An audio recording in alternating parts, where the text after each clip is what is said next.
Necesitamos de ti, Señor. Sánanos, Señor. Somos tu pueblo, Señor. Y hoy venimos, Señor, con un corazón humillado, Señor, con un corazón entregado a ti, Señor, con un corazón enseñable de carne, Señor, para escuchar tu voz, Señor, pero reconociendo nuestras debilidades, Señor, y nuestra profunda necesidad de ti, nuestra profunda necesidad de ti. Oh, Señor Jesús, ayúdanos, Señor.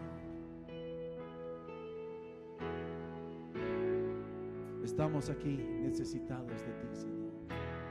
Somos tu pueblo. Y hoy venimos, Dios. Y hoy venimos humillados ante ti. Somos tu pueblo. Necesitados, Necesitamos de ti. hemos pecado, Señor.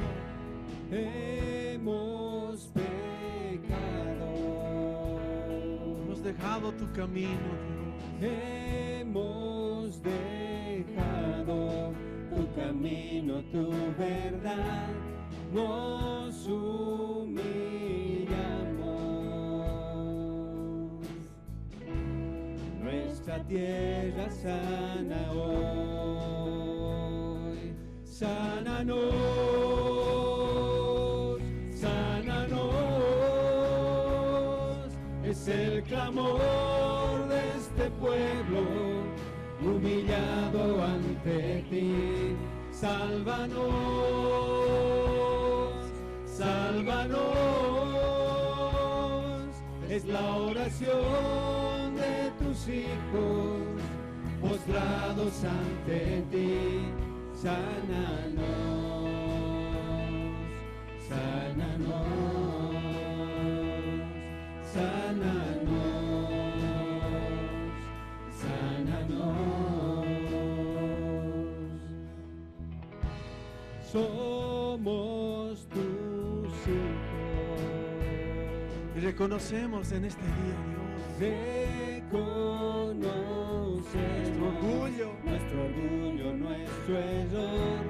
Somos tus hijos. gracias, Señor. Te pedimos hoy perdón. Te pedimos hoy perdón. Sánanos, Señor. Sánanos, sánanos. Es el clamor de este pueblo humillado ante ti. Sálvanos, sálvanos. Es la oración de tus hijos postrados ante ti. Sánanos, sánanos, sánanos, sánanos. Invocamos hoy tu nombre y buscamos tu favor. Que tu luz nos alumbre para honrarte a ti, Señor. Sánanos.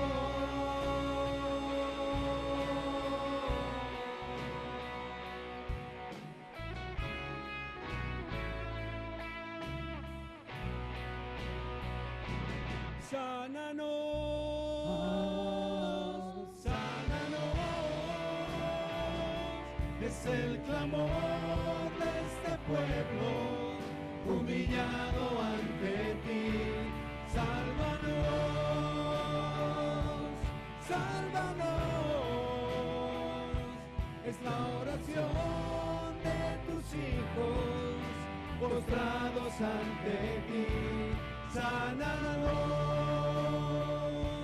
sánanos. Es el clamor. Bueno, hermanos, realmente un gusto poder compartir con ustedes otra vez la palabra de Dios.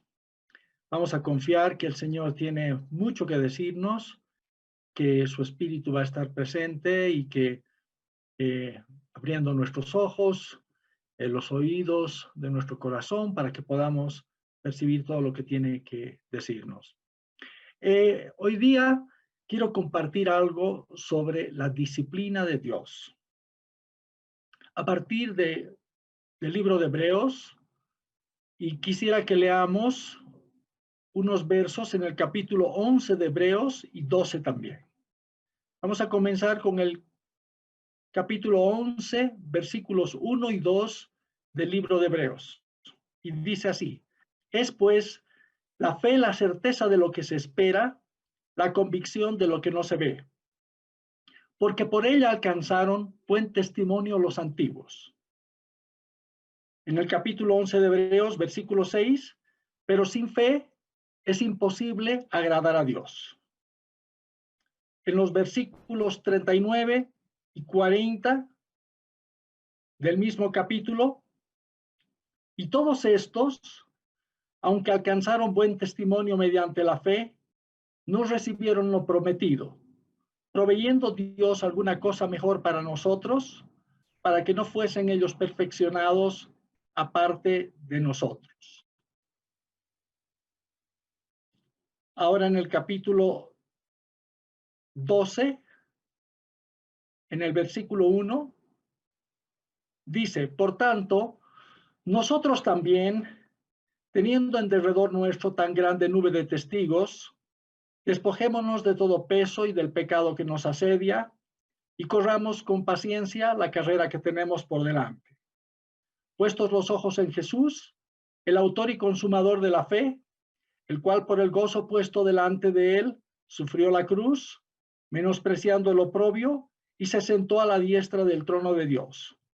Considerad aquel que sufrió tal contradicción de pecadores contra sí mismo, para que vuestro ánimo no se canse hasta desmayar, porque aún no habéis resistido hasta la sangre combatiendo contra el pecado, y habéis ya olvidado la exhortación que como a hijos se os dirige, diciendo: hijo mío, no menosprecies la disciplina del Señor, ni desmayes cuando eres reprendido por él, porque el Señor al que ama disciplina y azota a todo el que recibe por hijo. Si soportáis la disciplina, Dios os trata como a hijos, porque ¿qué hijo es aquel a quien el Padre no disciplina?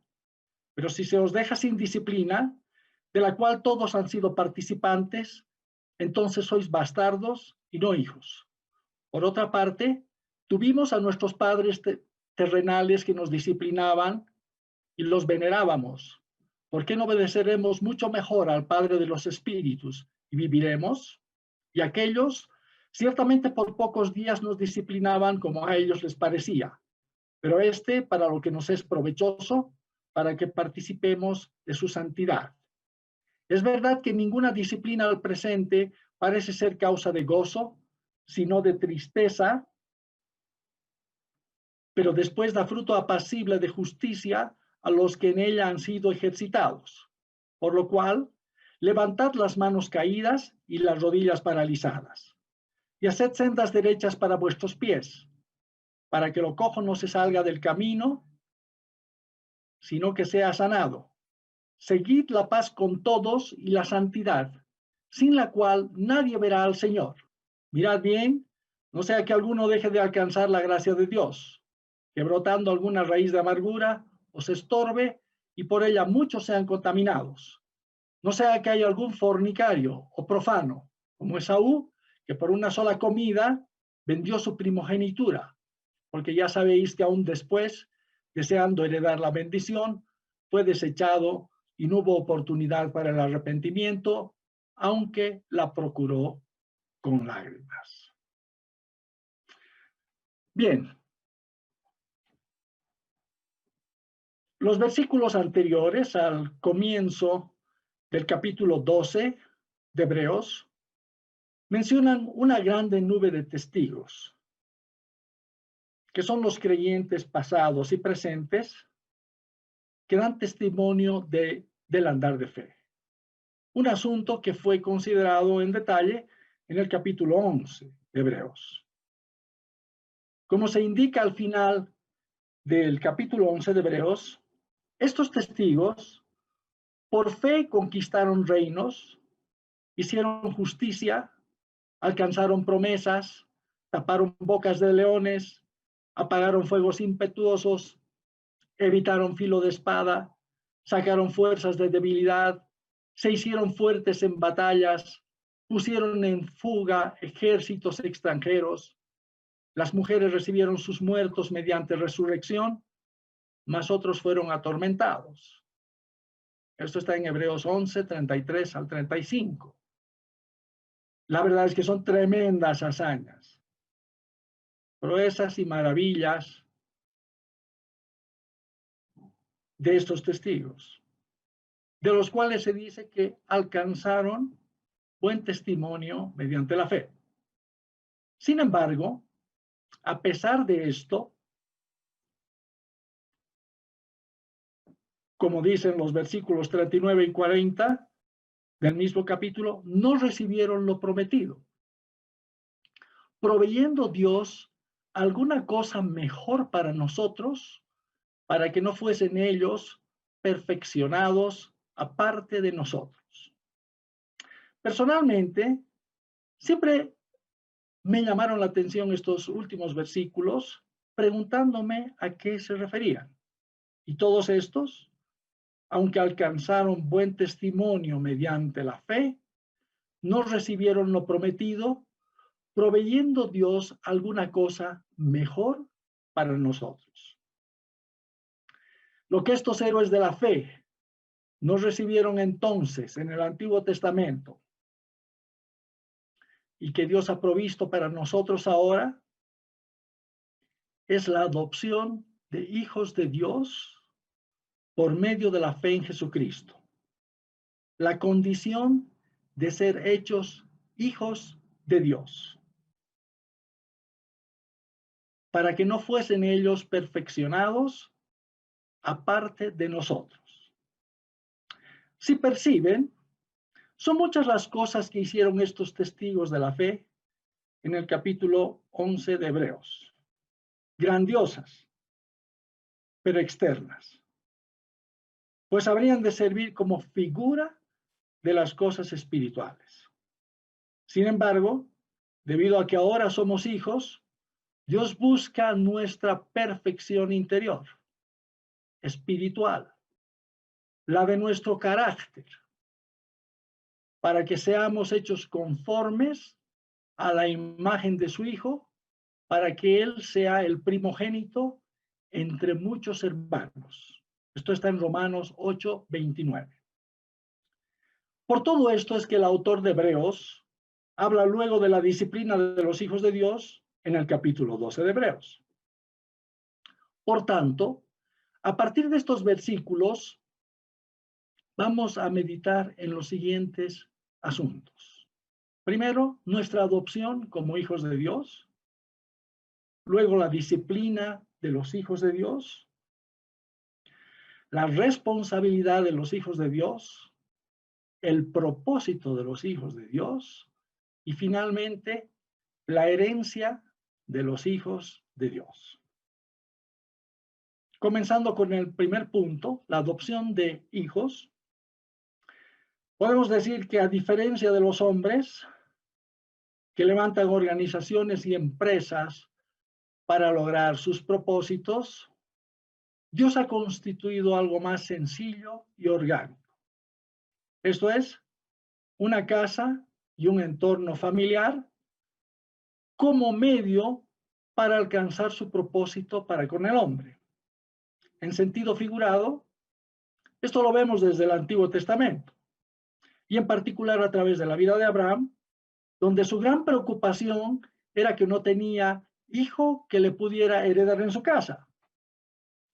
En Génesis 15, versículos 3 al 4, Génesis 15, versículos 3 al 4, leemos: dijo también Abraham, mira que no me has dado prole, y he aquí que será mi heredero un esclavo nacido en mi casa. Luego vino a él palabra de Jehová, diciendo, no te heredará este, sino un hijo tuyo será el que te heredará.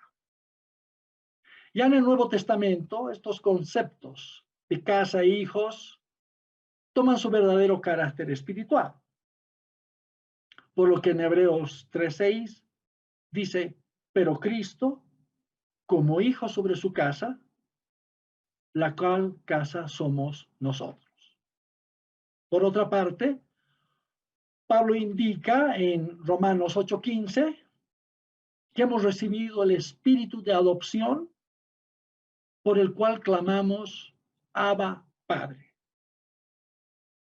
Y en Efesios 1:5 dice, habiéndonos predestinado para ser adoptados hijos suyos por medio de Jesucristo, según el puro afecto de su voluntad.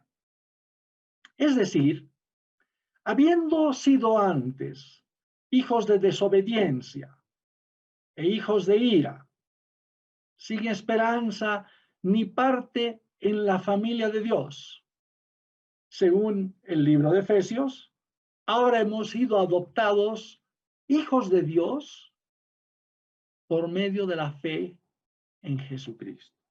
Hijos de Dios. Ahora bien, Hebreos capítulo 12 que hemos leído indica que uno de los rasgos que identifica a los hijos en una casa es la disciplina que reciben.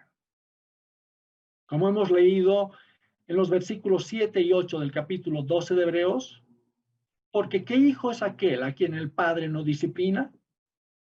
Pero si se os deja sin disciplina, de la cual todos han sido participantes, entonces sois bastardos y no hijos.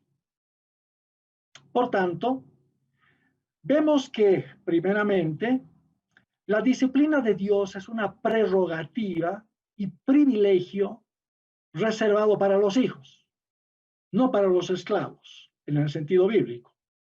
Cuando hablamos de esclavos, obviamente estamos hablando de los que se encuentran todavía bajo la ley, no bajo la gracia. Miren que con toda la grandeza de Moisés, de él se dice que a la verdad fue fiel en toda la casa de Dios, pero como siervo, en Hebreos 3:5. Más de Cristo, en Hebreos 3:6 se dice, pero Cristo como hijo sobre su casa, la cual casa somos nosotros. Tú podrás tener un siervo en casa, muy fiel y a quien estimes mucho,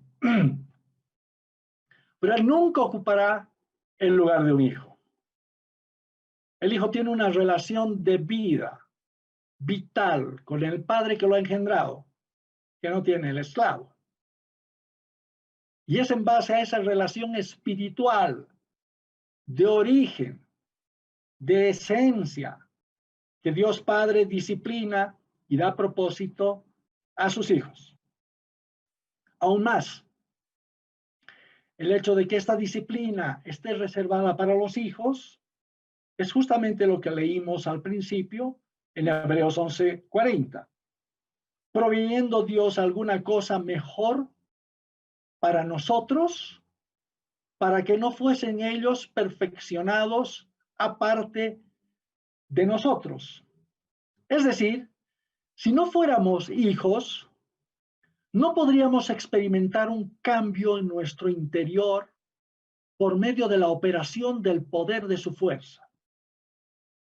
Con mucho pesar, digo que esta pareciera ser la realidad espiritual de muchos cristianos hoy día. Con todo y el pasar de los años, no parecieran experimentar un cambio progresivo y real en sus vidas, que los lleve más allá de la conversión inicial. Podrán guardar todas las formas del cristianismo, tener todo el conocimiento doctrinal y enseñanza, pero en esencia su carácter sigue siendo el mismo, sin haber sido tocado por Dios. Por tanto, al no ser perfeccionados interiormente, no se está sacando provecho de la condición de hijos. Luego, el cambio es la prueba de si realmente los hijos están siendo disciplinados. Y el llegar a poseer una nueva naturaleza divina es parte de lo que la palabra llama heredar. Pues bien, la disciplina de Dios incluye entonces todos aquellos tratos que recibimos de la mano de Dios. Incluye nuestra participación de las aflicciones y padecimientos de Cristo al estar crucificados juntamente con Él. Estos tratos resultan imprescindibles en el proceso de nuestra educación, instrucción y entrenamiento de parte de Dios, así como en la transición de nuestra infancia hacia la madurez espiritual. Dios engendra niños espirituales, pero constituye hijos. Este es el significado de Hebreos 12:7, cuando dice, si soportáis la disciplina, Dios os trata como hijos. Es decir, al soportar y perseverar en la disciplina de Dios, Él nos llevará hacia la madurez. Y el vehículo para que esta disciplina sea eficaz en nosotros es la obediencia a su espíritu. Como dice el versículo 9 del capítulo 12 de Hebreos que hemos leído, por otra parte, tuvimos a nuestros padres terrenales que nos disciplinaban y los venerábamos. ¿Por qué no obedeceremos mucho mejor al Padre de los Espíritus y viviremos?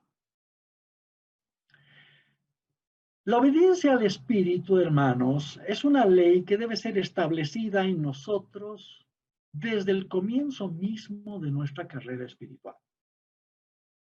El Espíritu testifica interiormente cuál sea el camino que debamos seguir. Hay un texto en Mateo 5, versículos 29 y 30, muy apropiado a este respecto. Dice así, por tanto, si tu ojo derecho te es ocasión de caer, sácalo y échalo de ti. Pues mejor te es que se pierda uno de tus miembros y no que todo tu cuerpo sea echado al infierno. Y si tu mano derecha te es ocasión de caer, córtala y échala de ti. Pues mejor te es que se pierda uno de tus miembros y no que todo tu cuerpo sea echado al infierno. De partida, algo que llama la atención en estos versículos es cuán drástica, seria, resulta ser la disciplina de Dios. No en vano, en Hebreos 12, versículos 4 y 6, se dice, porque aún no habéis resistido hasta la sangre, combatiendo contra el pecado. Y porque el Señor al que ama disciplina y azota a todo el que recibe por hijo. Es decir, el Espíritu Santo hará todo lo que esté a su alcance para guardarnos de pecado. Y espera que nosotros también hagamos lo mismo. Volviendo al texto, en Mateo 5, vemos en estos versículos que todos los cristianos comenzamos nuestra carrera espiritual como tullidos. Vale decir, con serias limitaciones tanto morales como espirituales, las cuales no nos permiten tener toda la libertad que quisiéramos o que otros tienen desde un principio. Pero, por difícil o contradictorio que esto pudiera parecer, esto es parte de la disciplina espiritual de Dios. Como testimonio, recuerdo que mi primer trabajo fue en una institución pública en Bolivia, siendo yo un cristiano muy joven. Yo había leído un día en la prensa que el gobierno había prohibido un cierto bono que se solía dar a los empleados públicos en aquel entonces. Acto seguido, llego a mi oficina un día y me encuentro que estaban repartiendo cheques con ese bono que estaba prohibido, el salario de un mes entero de trabajo. ¿Qué debería hacer yo? Mi conciencia simplemente no toleraba la idea de recibir algo que no me correspondiera. Así que no recogí mi cheque. Obviamente, me afectaba ver lo que otros hacían sin congoja alguna. Pero lo que yo decidí hacer era todo lo que podía aceptar en mi conciencia. Si no hubiera obedecido a esa disciplina impuesta por el Espíritu Santo, mi conciencia se hubiera contaminado y no lo hubiera podido sufrir. De forma que eso de sacarse el ojo o de cortarse la mano derecha se cumplió. No en el sentido físico quizá, pero sí en el espíritu. Por tanto, de esta manera poco convencional, el Señor nos guarda y protege del pecado, no permitiendo que nos involucremos en cosas que no podremos manejar ni sobrellevar, aunque otros lo pudieran hacer. Si oímos y obedecimos a la voz del Espíritu de Dios, por último, huiremos del pecado, saliendo aparentemente mal parados. Pero el asunto es guardarnos del pecado. O de otra manera, caeremos en el pecado. Ahora bien, la transición de la infancia a la madurez espiritual requiere mucho ejercicio práctico de nuestros sentidos espirituales a través de las diferentes pruebas y disciplina a que somos sometidos por Dios. Hebreos 5:14 dice que los que han alcanzado madurez son los que por el uso tienen los sentidos ejercitados en el discernimiento del bien y del mal. Es decir, el discernimiento espiritual y el poder del Espíritu en nuestra vida es algo que debe desarrollarse y probarse como eficaz y que funciona en nosotros. Si bien es una promesa dada por el Padre a sus hijos, esto no puede considerarse como algo simple. Por ello mismo, muchas veces todo este tema, este asunto, tiende a quedarse en algo meramente doctrinal, pues los hijos no llegan a desarrollar la capacidad espiritual ni a experimentar el poder espiritual impartido por el Espíritu Santo que pueda transformar sus vidas y deshacer las obras del diablo, como dice 1 de Juan 3:8. En el original, Romanos 8:16 dice que el Espíritu mismo da testimonio a nuestro espíritu de que somos niños o nacidos de Dios. Pero en Romanos 8:14 se dice que todos los que son guiados por el Espíritu de Dios, estos son hijos de Dios. La palabra empleada para hijos aquí tiene una connotación de madurez. Una cosa es ser nacidos de Dios, otra el ser guiados por el Espíritu de Dios. Luego, existe una diferencia significativa en la terminología utilizada en estos dos versículos que expresa justamente esa transición desde la infancia hacia la madurez espiritual. Ahora, hablando sobre la responsabilidad de los hijos de Dios, hemos tocado la adopción de hijos, la disciplina de los hijos de Dios. Ahora vamos a hablar un poco sobre la responsabilidad de los hijos de Dios a través de algunos versículos que están citados justamente en el capítulo 12 del libro de Hebreos. En cuanto a nuestra responsabilidad como hijos de Dios, Dios nos hace colaboradores de su disciplina en nuestras vidas. Es decir, Dios no hará aquello que nos corresponda hacer a nosotros. En el versículo 12 del capítulo 12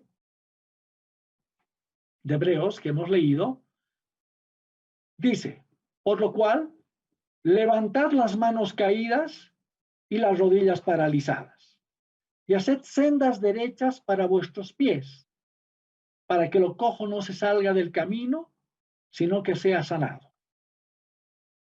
Con su disciplina, Dios busca que lo cojo, es decir, nuestra debilidad humana, no se salga del camino, sino que sea sanada. De tal manera, Dios nos llama a que hagamos sendas derechas para nuestros pies, que dejemos aquellos caminos tortuosos y peligrosos que nos puedan desviar y hacer caer. Pero, como podemos apreciar, esta disciplina requiere también de nuestra iniciativa, disposición y responsabilidad personal para responder a lo que el Espíritu nos revela. Por lo cual, levantad las manos caídas y las rodillas paralizadas. Como dijimos anteriormente, el Espíritu Santo nos testifica interiormente sobre lo que debemos hacer. También nos advierte sobre cosas que nos pueden llegar a suceder. Como dice Hebreos 11:7, por la fe Noé, cuando fue advertido por Dios acerca de cosas que aún no se veían, con temor preparó el arca en que su casa se salvase. Esta advertencia del Espíritu nos viene muchas veces cuando el pecado nos tiene sitiados y el diablo está preparando una arremetida contra nosotros. En Mateo capítulo 26, versos 40 al 41, leemos lo siguiente. Vino luego a sus discípulos y los halló durmiendo. Y dijo a Pedro, ¿así que no habéis podido velar conmigo una hora? Velad y orad para que no entréis en tentación. El espíritu a la verdad está dispuesto, pero la carne es débil. Nosotros, hermanos, debemos aprender a reconocer cuando el Espíritu Santo nos advierte y prestar atención y responder adecuadamente, o de otra manera caeremos en algún tipo de pecado. Por lo cual, levantar las rodillas paralizadas.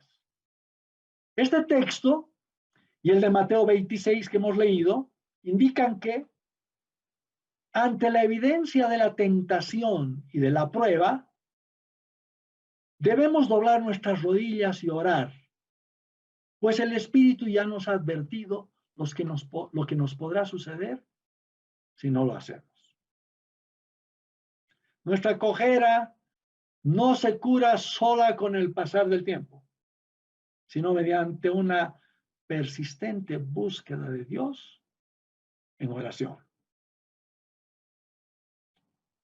Una vez estuve orando por una persona cristiana que era muy débil en la fe y con muchos problemas emocionales. Y en medio de la oración tuve una visión de esta persona. Vi que sus rodillas estaban en tinieblas.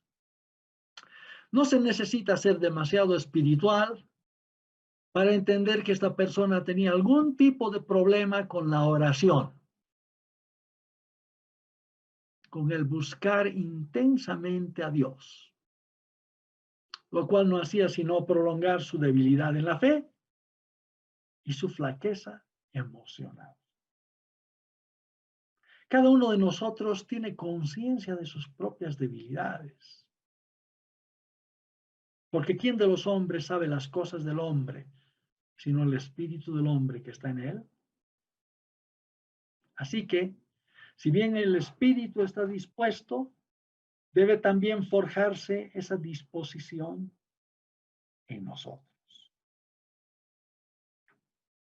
Por otra parte, como parte de nuestra responsabilidad de hijos, se nos dice en el capítulo 12, versículo 15, mirad bien, no sea que alguno deje de alcanzar la gracia de Dios.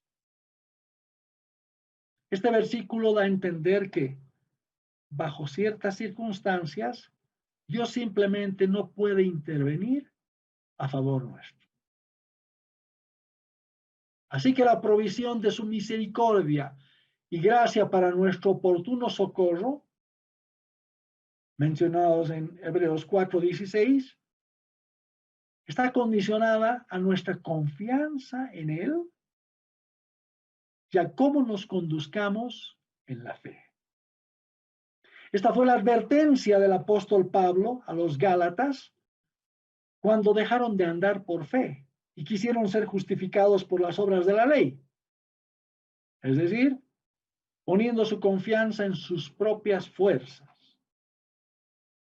Gálatas 5, versículos 1 y 2 dice, estad pues firmes en la libertad con que Cristo nos hizo libres y no estéis otra vez sujetos al yugo de esclavitud. He aquí, yo Pablo os digo que si os circuncidáis, de nada os aprovechará Cristo. Tremendos versículos, tremendas enseñanzas, tremendas advertencias sobre la responsabilidad que tenemos nosotros como hijos de Dios. Otro versículo en Hebreos capítulo 12, 16 que hemos leído dice, no sea que haya algún fornicario o profano como Esaú, que por una sola comida vendió su primogenitura. En este verso vemos lo que una actitud profana e irrespetuosa respecto a la condición de hijos puede llegar o llevar a desencadenar, como en el caso de Esaú. Sin embargo, quisiera más bien concentrarme en la actitud contraria que leemos o encontramos en Hebreos capítulo 5, versículos 7 a 9. Y Cristo, en los días de su carne, ofreciendo ruegos y súplicas con gran clamor y lágrimas al que le podía librar de la muerte, fue oído a causa de su temor reverente. Y aunque era hijo, por lo que padeció aprendió la obediencia, y habiendo sido perfeccionado. Cristo fue oído por Dios a causa de su temor reverente. Todo lo contrario a esa actitud profana de Saúl. Fue oído a causa de su temor reverente, por su determinación de guardar la fe hasta el final, ofreciendo ruegos y súplicas con gran clamor y lágrimas en el jardín de Getsemaní. En el original me sorprendió encontrar que esta parte, ofreciendo ruegos y súplicas al que le podía librar de la muerte, significa realmente al que le podía sacar de en medio de la muerte. Ofreciendo ruegos y súplicas al que le podía librar de la muerte, más bien al que le podía sacar de en medio de la muerte. ¿Qué es exactamente lo que Dios hizo al resucitarlo de entre los muertos? Es decir, Dios no libró a Jesús del padecimiento de la cruz, ni de la muerte, pero sí lo sacó de la muerte al resucitar. Y de igual manera hará con nosotros. Y aunque era hijo, por lo que padeció, aprendió obediencia. Como dijimos anteriormente, la obediencia al Espíritu será una lección aprendida con mucha aflicción y sufrimiento, y a costa de nuestra propia vida natural. Esto refleja nuestra participación de sus padecimientos. Como dice Filipenses capítulo 3, verso 10. Y volviendo al texto que hemos leído en Hebreos 12:9, y habiendo sido perfeccionado, perdón, no Hebreos 12, sino Hebreos 5:9, y habiendo sido perfeccionado, este versículo expresa el resultado de la fe de Jesús. En síntesis, qué camino tan maravilloso a seguir muestran estos versículos para el tiempo de nuestra disciplina, hasta alcanzar la perfección espiritual. Cristo en los días de su carne, ofreciendo ruegos y súplica con gran clamor y lágrimas al que le podía librar de la muerte, fue oído a causa de su temor reverente. Y aunque era hijo, por lo que padeció, aprendió la obediencia y habiendo sido perfeccionado. Bien. En cuanto a la vocación y propósito de los hijos de Dios, ¿qué podemos decir? Hemos comenzado esta meditación citando esa gran nube de testigos mencionada en Hebreos 12:1. Pues bien, si ellos son testigos, es porque tienen un testimonio que dar. El propósito de Dios es justamente que sus hijos alcancen un buen testimonio, tanto delante de Él como de los hombres. Que Él lleve gloria a través del testimonio de sus hijos, que Él sea glorificado. Como dice en Hebreos 11:2, porque por la fe alcanzaron buen testimonio los antiguos. Es decir, esto tiene que ser obtenido por medio de nuestra fe. Conceptualmente esto es algo tan sencillo, pero toma toda la gracia y misericordia de Dios en lograr que sus hijos sean dignos representantes suyos, que el mundo conozca que para esto envió el Padre al Hijo.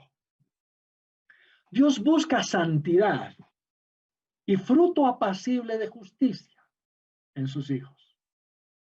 Es decir, fruto de un andar conforme a la justicia divina, cumplida en Cristo para con nosotros, para la gloria de su nombre. La verdad es que cada vez que intervenimos en este mundo, es Dios el que será glorificado o avergonzado por nuestras acciones. Y esto es nuestro testimonio. Así alumbre vuestra luz delante de los hombres, para que vean vuestras buenas obras y glorifiquen a vuestro Padre que está en los cielos. Dice Mateo 5:16. Al final, Dios hará manifiesto su agrado y complacencia o desagrado del testimonio que damos a través de nuestras vidas, con nuestras vidas. Y ello quedará manifiesto por la herencia que habremos de recibir. Y bueno, llegando al último punto que es el de la herencia de los hijos. Llegamos en realidad al final lógico de esta estructura familiar, que es la herencia de los hijos. Una vez que los hijos han sido engendrados, disciplinados y entrenados en los asuntos de la casa del Padre, haciendo de la honra y gloria de Dios el propósito de su existencia, entonces llegan al punto de recibir mayor confianza y de poseer y administrar la plenitud de la casa del Padre. Esto es lo que se entiende en la Biblia como heredar o poseer la herencia. Nótese que al principio dijimos que la gran preocupación de Abraham en su trato con Dios era que no tenía en su casa un hijo que le heredase, que le sucediese, y que pensaba que en su lugar le heredaría un esclavo nacido en su casa. Pienso que nuestro Padre también podría tener una preocupación semejante para con nosotros, sus hijos. Pues entre tanto que el heredero es niño, en nada difiere del esclavo, aunque es señor de todo. Esto está en Gálatas 4:1. Cuando adquirimos progresivamente ese carácter de hijos del que hemos venido hablando y alcanzamos buen testimonio por la operación de la fe en nuestras vidas, cuando Dios es agradado y glorificado por nuestro caminar de fe y por nuestra obediencia a su espíritu, como vocación misma de nuestra existencia, entonces el Padre también estará dispuesto para hacernos heredar esa herencia eterna que ha preparado desde el principio en su casa. Y esa herencia habla de la participación de la plenitud de Dios en nuestras vidas. Por lo cual el autor de Hebreos concluye que debemos tener, en el versículo 2 del capítulo 12, puestos los ojos en Jesús, el autor y consumador de la fe, el cual por el gozo puesto delante de él, sufrió la cruz, menospreciando el oprobio, y se sentó a la diestra del trono de Dios. Debemos mirar a Jesús, no a ninguna otra parte ni a ningún otro ejemplo. Debemos imitar su fe, esa vista espiritual puesta en la recompensa de la herencia y buscar hacer la voluntad de Dios. Solo Jesús podrá llevar nuestra fe a su destino final. Dice que es el consumador de la fe. Esa fe le permitió menospreciar su vida, sufrir tal contradicción de pecadores contra sí mismo, dice Hebreos 12:3, para llegar a sentarse a la diestra del trono de Dios y ser constituido heredero de todo, como dice Hebreos 1:2. O como se dice de Moisés, quien escogió antes ser maltratado con el pueblo de Dios que gozar de los deleites temporales del pecado, teniendo por mayores riquezas el vituperio de Cristo que los tesoros de los egipcios, porque tenía puesta la mirada en el galardón, en la herencia. Por la fe dejó a Egipto, no temiendo la ira del rey, porque se sostuvo como viendo al invisible. Nuestra adopción como hijos de Dios, hermanos, tiene tremendas perspectivas, las cuales trascienden lo temporal y llegan a lo eterno. Algo que los santos del Antiguo Testamento no llegaron a recibir, pero nosotros hemos recibido, proveyendo Dios alguna cosa mejor para nosotros, como hemos leído. Es por eso que el pecado de Esaú resulta ser tan abominable y una tremenda advertencia para todos nosotros. Esaú prefirió una sola comida a honrar su condición de hijo primogénito. Menospreció su condición de heredero de la bendición de Dios. A ese respecto, el saber si Esaú al final fue o no salvo no sería tanto lo principal del problema. El hecho es que, en definitiva, perdió algo eterno que pudo haber sido suyo. Las últimas palabras de Jesús al final de sus días fueron: yo te he glorificado en la tierra. Esto está en Juan 17, versículos 4 y 5. Yo te he glorificado en la tierra. He acabado la obra que me diste que hiciese. Ahora pues, Padre, glorifícame tú al lado tuyo. Si glorificamos a Dios mediante la fe en nuestras vidas, tengan por seguro que Dios también nos hará participar de su gloria. Miren, hermanos, cuál amor nos ha dado el Padre para que seamos llamados hijos de Dios. Primera de Juan 3:1. Y como dice Romanos 8:17, y si hijos, también herederos. Herederos de Dios y coherederos con Cristo. Si es que padecemos juntamente con Él, para que juntamente con Él seamos glorificados. Por tanto, corramos con paciencia, con perseverancia, la carrera que tenemos por delante. Hermanos, para terminar, les digo que luego de haber recibido mayor luz sobre esto de los hijos de Dios,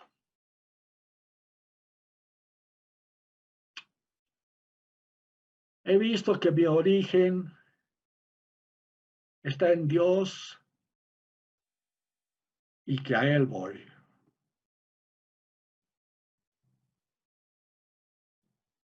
Mi suerte y mi destino están en sus manos. Y eso me ha dado confianza y fortalecido sobremanera. Así que espero que estas palabras que hemos compartido también les ayude a ustedes a correr la carrera. Amén. Vamos a orar. Padre nuestro, en unos minutos hemos intentado resumir un propósito tan grande y eterno que tú has tenido desde antes de que el mundo fuese, y es de adoptarnos como hijos tuyos por medio de la fe en Jesucristo. Algo que ni los santos del Antiguo Testamento, Señor, llegaron a recibir, pero que tú nos has hecho ahora participar y ser depositarios de semejante privilegio, de semejante gracia por medio de la fe en Jesucristo. Señor eterno,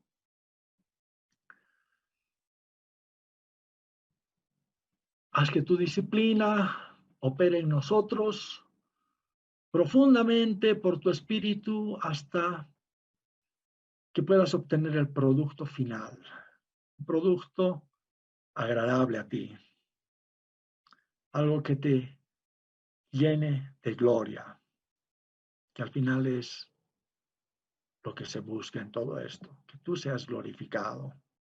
Señor, pon en nuestros corazones esa disposición, esa responsabilidad de ser hijos obedientes a tu espíritu, de buscar y hacer tu voluntad, de tolerar la disciplina, para que tú nos hagas crecer internamente, para que tú desarrolles en nosotros el carácter que quieres que tengamos.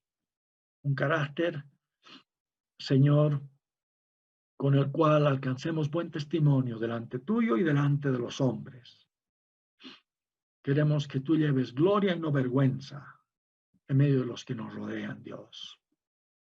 Señor, haz esta obra completa en nuestras vidas. Prepáranos para lo eterno, Señor.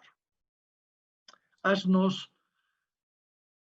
poseer aquella herencia que tú has prometido para los que te buscan, para los que te agradan. Como dijeron Caleb y Josué, si Jehová se agradare de nosotros, Él nos llevará. Él nos meterá en la tierra prometida. Te pedimos que hagas esto, Señor. Que consumes tu obra, Señor. Que hagas que tu obra sea perfecta en nosotros. Hasta la eternidad, Señor. Y realmente lleguemos a poseer todo aquello para lo cual tú nos has predestinado. Comenzando por nuestro carácter en esta vida, para terminar con las cosas eternas que tienes después.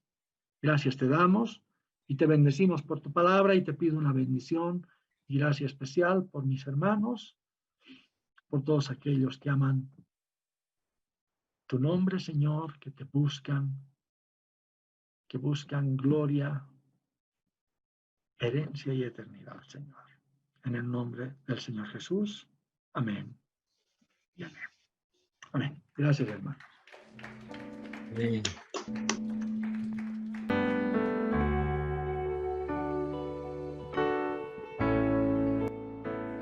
Gracias, Señor Jesús.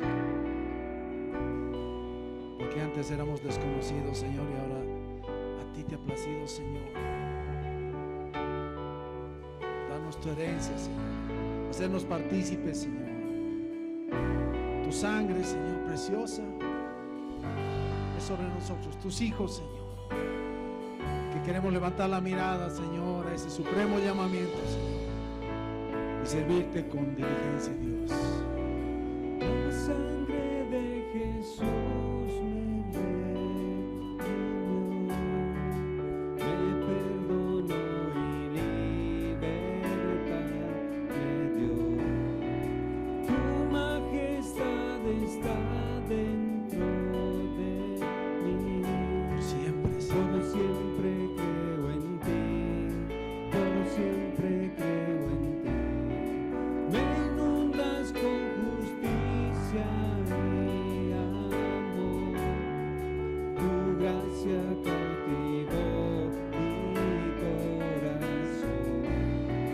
Tu espíritu me guía a la verdad. Tu amor no fallará. Tu amor no fallará.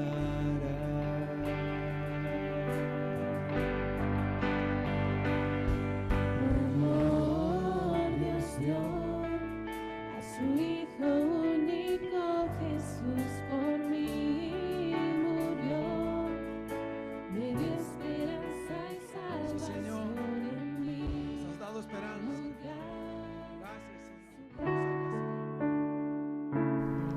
Esperamos que el mensaje de hoy haya sido de bendición para tu vida.